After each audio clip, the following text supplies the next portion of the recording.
ক্ষমতায় যারা থাকে ক্ষমতার মোহে চতুর্দিকে অন্ধকার দেখে মনে করে আমার পতন আর হবে না, কিন্তু তোমাকে বুঝিবে যে গোকুলে বাড়িছে সে। হাই কমিশনে ঢুকে জাতির পিতার ছবি নিয়ে অপমান করেছে, এত সাহস কোথা থেকে পায় আমি জিজ্ঞাসা করি।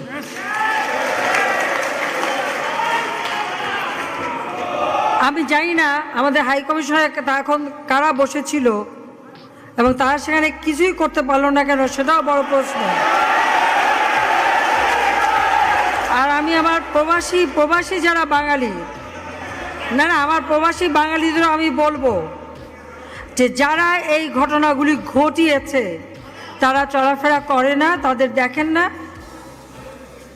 যে হাত দিয়ে জাতির পিতার ওই ছবি নিয়ে তারা ভেঙেছে, তাদের যা উপযুক্ত করা উচিত সেটা করতে হবে। কারণ জাতির পিতার নাম মুছে ফেলার চেষ্টা করা হয়েছিল, তো তারিখ যেহেতু দূরের কথা, ওর বাপ তো চেষ্টা করেছিল এই নাম মুছতে, ওর বাপও চেষ্টা করেছে, মাও চেষ্টা করেছে। তারা কি পেয়েছে নাম মুছতে? পারে নাই। ইতিহাস কখনো কেউ চাপা দিতে পারে না।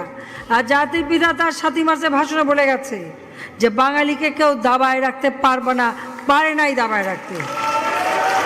তা আজকে এত বড় দুঃসাহস হয়ে যায়। হ্যাঁ, আমি প্রধানমন্ত্রী এসে আমারটা যা করুক ওটা আমি কিছু মনে করি না, কিন্তু যিনি আমাদের জাতির পিতা, যার আইন আছে, সেখানে হাত দেবে এত সাহস কোত্থেকে পেল?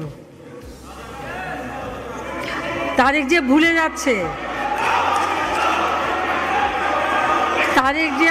যাচ্ছে যে তার মা দুর্নীতি করে জেলে গেছে।